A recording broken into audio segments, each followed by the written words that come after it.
You ready, Foster? Sure.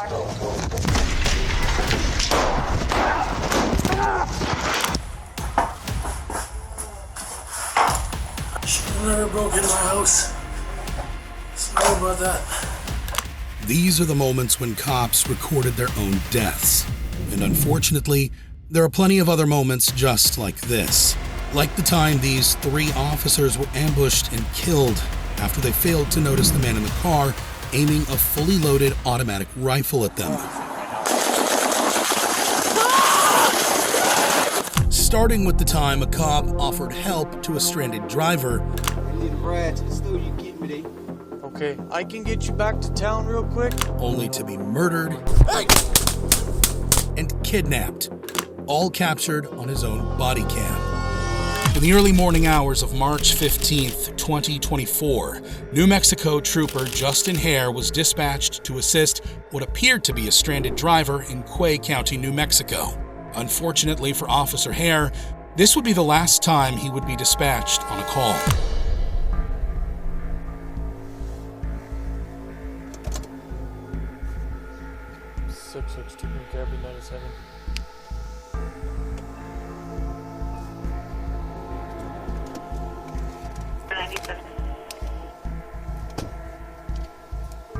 Hey, bud.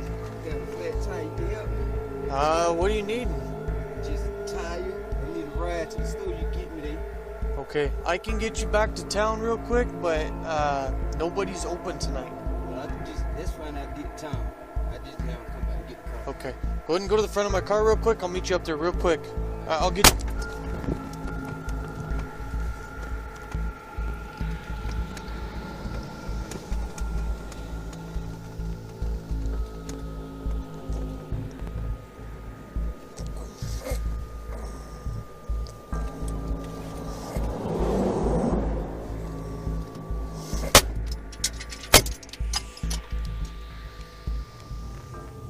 Without a warning, 33-year-old Jeremy Smith pulled out a Taurus 9mm pistol and shot Officer Hare point blank, killing him instantly. After ending the life of the police officer who was trying to help him, Smith stole the squad car with the officer still inside.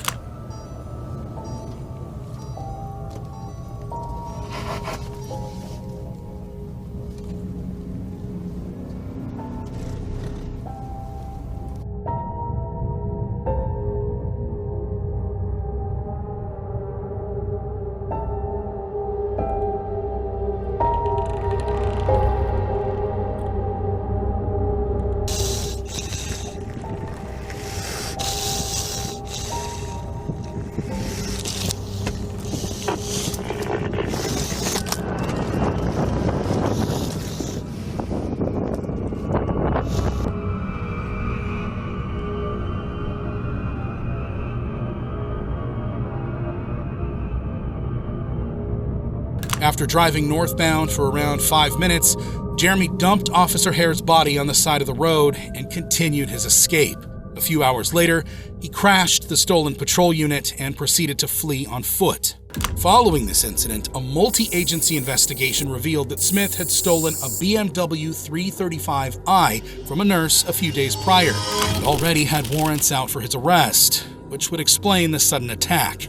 He was caught a few days later and was charged with carjacking resulting in death, kidnapping resulting in death, possession of a stolen firearm, and interstate transport of a stolen vehicle. If convicted, he faces life in prison or the death penalty, as federal law does not allow parole. Sadly, Officer Hare succumbed to his injuries, leaving behind a pregnant wife and 2 children. On February 8th, 2024, in Maryville, Tennessee, Deputy Shelby Eggers performed a traffic stop on an SUV. The car was stopped for erratic driving, but when Eggers approached the vehicle, she'd find suspect Kenneth DeHart, whose unwillingness to comply would soon turn deadly. All right, my friend. Now that we're out of the way there. Yes, ma'am, I'm sorry. That's all right. My name's Shelby. I work for the Lincoln County Sheriff's Office. I stopped you not because you were all over the road. Oh, I'm sorry. I didn't notice. Okay. I just put my hair up. Putting your hair up? Yeah. Okay. Have you had anything to drink or anything? Oh, hell no. Okay. No. I'm Maybe really something just like leaving. that? No, I'm just leaving suburban. Okay. Kenneth claimed that he hadn't been drinking or doing drugs and told the deputy that the reason he drifted into the other lane was because he was fixing his hair.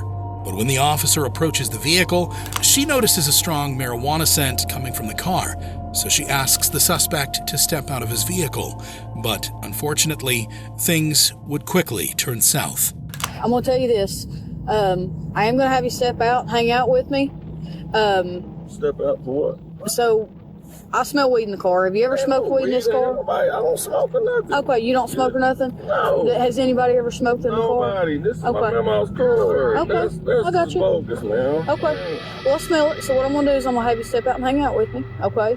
My partner's going to get here. We'll search as long as everything's good. I'll get you home. There ain't no weed in here. Nobody Okay. smokes weed. Don't do me like that now. Okay. Well, I'm not. I'm refusing to search. No, there's no refusing. So when I smell the odor of marijuana, I have probable cause to search the vehicle. I need you to get a dog. Kenneth begins to get agitated at the deputy, but things would only get more heated when Shelby's partner, Deputy Greg McCowan, arrives to help lay down the law. Get out of the car. I'm not. No. You're about to go to jail for refusing. No, you can't do that. You about can't to go- do that. You can't do this, man. You can't do this. Get your hands off of me, man. Please. Please get your hands off of me, Go ahead, please. Go ahead. Please. Get out of the car! I'm asking Get you. Get your ass out of the car! Get out of the car I'm now. not doing nothing wrong. Out of the Please. car! Get out of the car, Kenny. Go ahead, hit him. Out of the car. Get out of the car! Taser deployed. Out of the car! Get out of the car, dude! I didn't do nothing. Get out! I didn't do nothing. Get that seatbelt on him. Go Please get the seatbelt. don't do this to me, You're about to get it again. Please. Please. You're about to get it again. Please stop. Let me talk to my mom. I'm like, yeah. Get him out. I just got things. After refusing to step out of his vehicle, the deputies deployed a stun gun, which seemed to have little to no effect on the suspect. And moments later, Kenneth would respond to the officers by drawing a gun of his own, threatening their lives.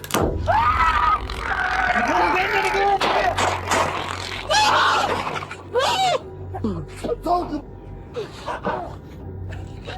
335 shots fired. I'm hit. 334's hit. Ah! Leg! Ah! Ah! Ah! Deputy Shelby Eggers was shot in the leg and fortunately survived. However, Deputy Greg McCowan was killed at the scene. After the incident, the city mayor put out a $10,000 bounty for any information regarding the suspect. And after a 5-day manhunt, Kenneth DeHart was finally arrested 20 miles from where the crime was committed. He was convicted of first-degree murder, attempted first-degree murder, felon in possession of a firearm, aggravated assault on a first responder, evading arrest, resisting arrest, and failure to maintain a lane. This suspect's response to an officer's instructions was to draw a gun and pull the trigger. But what about an officer? What would they do if they were suddenly ambushed unprovoked? On July 14th, 2023, Fargo police officers Andrew Dodas and Tyler Hawes were investigating a traffic incident. Several witnesses needed to be interviewed, so they called in fellow officers Zach Robinson and Jake Wallen to assist. A seemingly typical shift, but unbeknownst to them, in a car across from the crash site, a truly sinister plan was brewing. We'll interview the drivers just because it's easier for the report and stuff. If you just want to do passengers, just pull them out and get statements from them and their info and stuff. Perfect.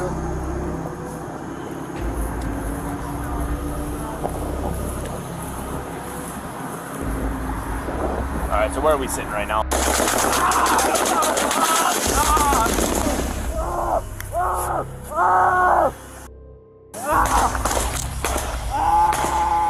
As the officers were headed to conduct their first interviews, 37-year-old Mohamad Barakat opened fire, dropping 3 of them instantly. Officer Zach Robinson managed to take cover before unholstering his firearm and firing back at Mohamad, striking him multiple times. Central, we got shots fired. Central, we got shots fired.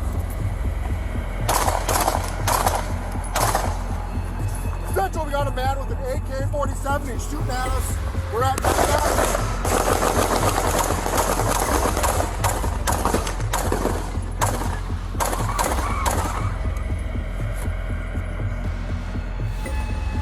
Central, shots fired, shots fired. We got 3 officers down. 3 officers down. Send everybody.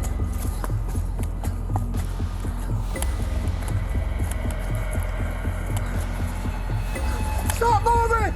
Stop moving! Put your hands up! Hands up! Hands up! Hands up! Hands up! Hands up!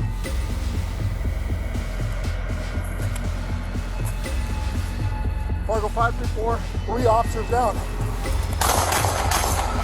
Officer Robinson ordered Mohamad to drop his gun 16 times, but he continued waving it. He was reportedly wearing body armor and was shot and killed about 2 minutes into the standoff. Upon further investigation, it was discovered that his vehicle contained 3 rifles, 4 handguns, over 1,800 rounds of .223 ammo, 3 gas canisters, and 2 propane tanks filled with tannerite, an explosive used for target practice. However, Jake Wallen lost his life after the incident, while officers Andrew Dodas and Tyler Hawes were wounded, but made a full recovery a few months later. After an investigation, it was determined that Mohamad had been preparing for a larger attack and was obsessed with mass casualty incidents. But in this next case, an officer sees the threat and runs straight into it. On April 5th, 2019, officers from the Henry County Police Department were dispatched to an emergency situation after a man shot his pregnant wife and teenage son. When the officers arrived at the scene, they broke in through the front door to apprehend the suspect, 47-year-old Anthony Bailey. But unfortunately for them, they were about to walk right into a deadly trap.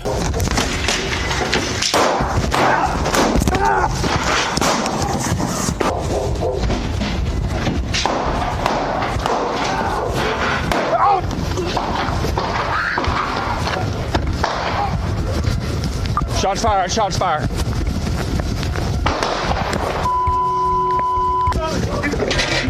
Shots! He's on the no, don't go around. He's on the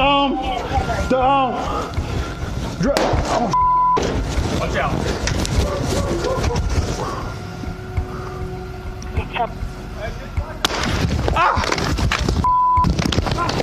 Shots fired here, right here. Shots fired. I'm clear. Shots fired. Don't come in here. Don't come in here. Don't come in here. Do not come in here. I got a lot of shots. Yes, sir. I got a lot of shots. 30 shots. I got a hostage. I got a hostage.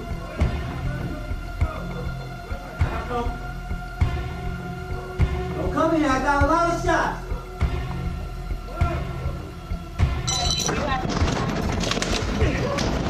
After shooting 2 of the police officers, Anthony locked himself inside the house. Hey man, come on out here. I ain't coming nowhere. There were negotiation attempts made to get the gunman out of the house, but after a 15-hour-long standoff, he refused to surrender and turned the gun on himself. One of the officers sustained a gunshot wound to the hand, while the other was shot in the hip. Both were hospitalized and recovered. Unfortunately, shootouts like these aren't that uncommon if you're a law enforcement officer. However, in this next case, things escalate to a whole new level. On November 6th, 2016, Kelvin Ross was driving a four-wheeler down a countryside neighborhood with a friend on a dirt bike when they were approached by a man named Ralph Stanley Jr., who threatened them with a shotgun. Ross's cell phone captures the chilling moments. Hey, you keep running this goddamn up there my ass, I'm gonna kill your motherfucking ass. All right, my You fault, man. understand me? Yes, sir. I ain't fucking tired of your goddamn bull. Yes, sir. No. Following the encounter, the guys quickly called the sheriff's department and told them about the incident and showed them the video. But as the deputies tried to talk to Ralph, he does the unexpected. Tell me what's going on with your neighbors. Man, I've had multiple complaints with these people over here, and I'm sure y'all had. Okay, and the problem is that you took what you felt was your authority out in the road. No, and you told that man. You told that man that you're gonna kill him. No. Well, I'm just telling you, I can't. They had a video going, and that's terrible for you. Yeah, Terrible for you. Yeah, mine do. But y'all won't do anything. He's running a business over here. He's not paying taxes. Y'all won't do anything about it. I've already been to the marshal about it. Jimmy won't do anything about it. For the last 10, 11 months, man, it ain't been nothing but pure hell in this fucking neighborhood because of them. Notice how Ralph has kept his hand inside his pocket while talking to the deputy. A small but crucial detail that went unnoticed. Unfortunately, it would prove fatal, because as soon as the deputy tells him that he's under arrest, Ralph takes things to the extreme. Well, just so you know, you're under arrest. Okay? Yes. As the deputy attempted to handcuff him, Ralph pulled a concealed Glock 43 pistol from his waistband and opened fire. He shot the deputy at close range, fatally wounding him, and then turned the gun on the other deputy, shooting him multiple times.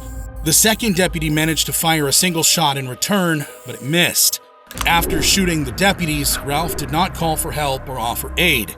Instead, he went into his house, changed into tactical gear, and armed himself with an AR-15 rifle and a 12-gauge shotgun loaded with buckshot.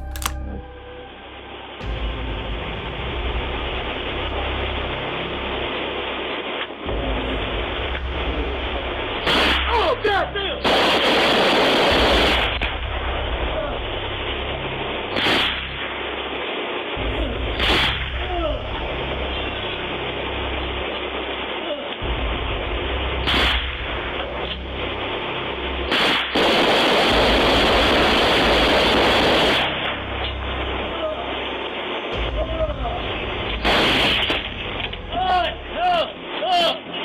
Eventually, he surrendered to the officers and was subsequently arrested and charged with second-degree murder. He was sentenced to 2 life terms without the possibility of parole. In this case, a suspect's heinous actions took the life of an officer. However, in this next story, a suspect calls 911 with the most evil intentions. In the early hours of December 31st, 2017, 31-year-old Mathew Riehl made a 911 call to report a verbal disturbance with his temporary roommate. But what seemed like a routine call would soon turn into a deadly standoff. What's going on there? This guy and he totally freaked out on me. He kept coming at me. I appeared for my health and my safety. He was at me. And what was your name? Matthew. 3 officers from the Douglas County Sheriff's Department arrived at the Copper Canyon Apartments in Highlands Ranch, Colorado, ready to assess the situation. You, what's going on tonight? My roommate freaked out on me. Okay. Came at me. I even put a laser in his face and Okay. Why don't you come out here with this guy right here? You mind if I come in and talk with you, sir? Is he on anything? Is he have any mental disabilities or? Not that I know of. Did you guys get in a physical altercation tonight? Okay. I'm just gonna get your name in, sir, and then I'm gonna get out of here, okay? When officers arrived, Riehl claimed that his roommate was having a PTSD flashback, prompting Riehl to call an ambulance. But the officers quickly noticed something else. Riehl was the one acting erratically, even arguing with them on the scene. Well, we're gonna get out of here. I'm gonna try to figure out how to calm him down. Hang on. We're here because we want to make sure you're okay. Yeah. No, I know. Are you okay? That. Yeah, no, I'm fine. After speaking with both men, deputies determined that no crime had been committed. So, at 3:44 a.m., they left the scene. But this wasn't over yet. Just a few hours later, Riehl called 911 again. This time, he claimed that his roommate had been pushing him and that he wanted a restraining order. So, 5 deputies headed back to the apartment. But what they walked into was far more than just a tense situation. Who's there? Who's there? Hey, Matt, it's Zach.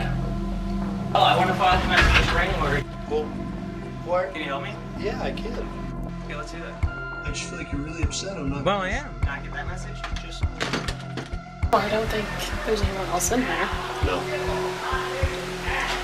We're gonna take him. Or him one. Seeing Riehl's erratic behavior, officers decided to take him in for a mental health hold. This was the best course of action to keep both Riehl and those around him safe, but there was a problem. Riehl had barricaded himself inside the apartment, which meant that officers had no choice but to force their way in. And that's when things took a deadly turn. Yep. Sheriff, starting it. I got it, son. Matthew, come out! Open the door! Sheriff's office!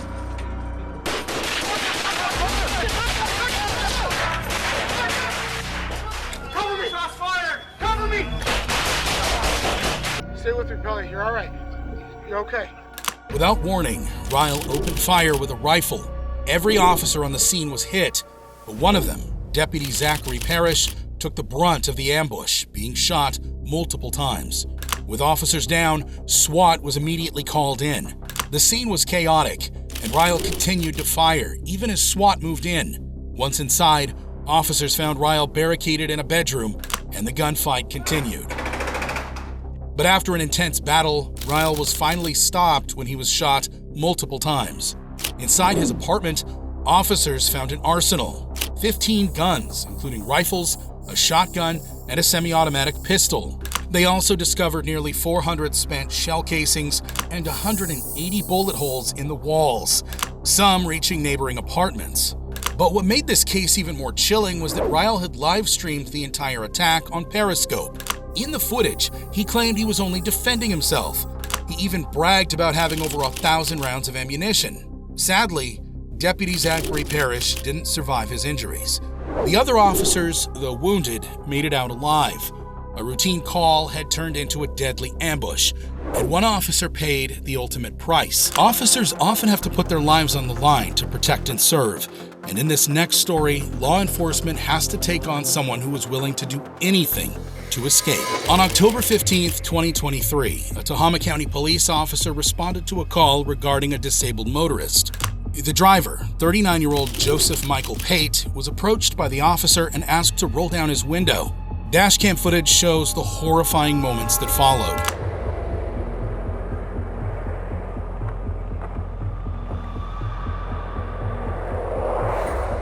Hey, can you roll down your window?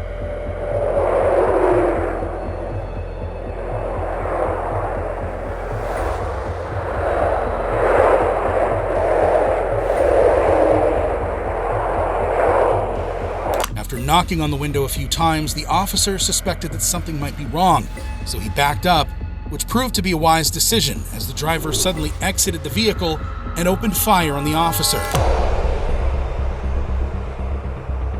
Hey, stay in your vehicle. Hey, hey!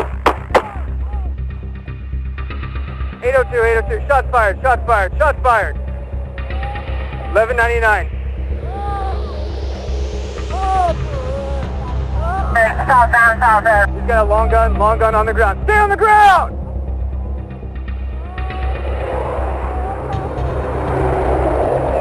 Reach to your hip. Do not reach for it.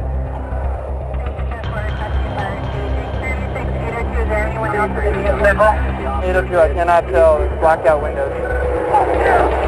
Stay on the ground! Stay on the ground! Do not do it!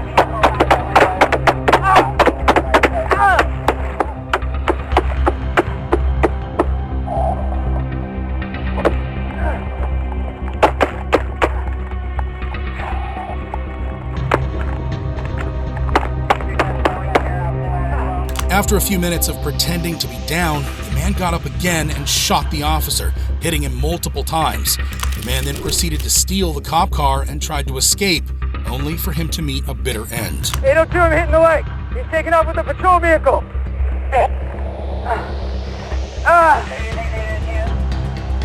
A few moments later, multiple officers arrived at the crash site and arrested the man, who was quickly taken to a hospital, where he died. Fortunately, the officer's injuries weren't lethal, and he fully recovered and returned to duty within a month. The officer read the mind of the suspect before he got out of the car, which goes to show that sometimes to survive, the only thing you can rely on is pure instinct, like in this next case. On January 1st, 2016, a police officer responded to a call regarding a man, 29-year-old Malcom Orr, trying to snatch groceries from customers. After arriving at the scene and identifying the man based on the description, he exited the vehicle and told him to stop. Malcom, on the other hand, had different plans. Come here for a second. Come here. If you don't, you better stop, or I would. Come here.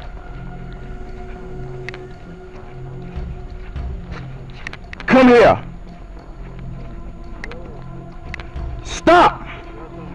Stop. Stop. Take your hands out your pocket. Take your hands out your pocket. If you don't stop, so I'm gonna tase you. I'm not playing with you. Take your hands out your pocket. Take your hands out your pocket. Take your hands out your pocket. Shots fired!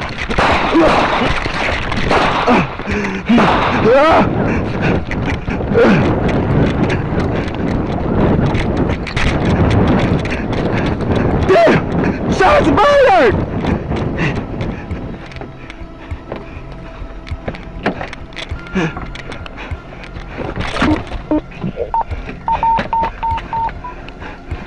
Dispatch, I'm in! There's Echo Star, I'm in! I'm in! I'm a Tyson. Dispatch, hey, help. Yeah, I seen you after that, boy. I seen you after it. Okay, thank you, sir. Dispatch, please tell my family I love them. Malcom opened fire on the officer, striking him at least 8 times. The officer ran for his life and called for backup, who arrived soon and apprehended the suspect. Luckily, the officer survived, and Malcom was given the maximum sentence of 30 years to life without the possibility of parole. But in this next story, an officer comes face to face with a freight train. On January 13th, 2020, a Georgia police officer was looking for a runaway suspect. However, he was so focused on catching the perpetrator that he didn't realize how close he was to the tracks. 826 911.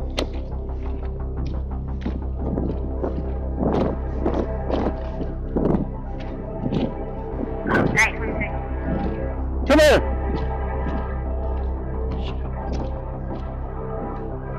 Get Rockport come out towards Piedmont at the railroad tracks.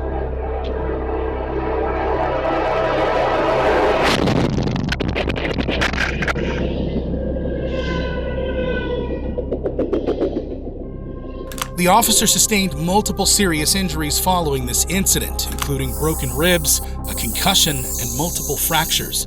Fortunately, he survived the impact and made a full recovery.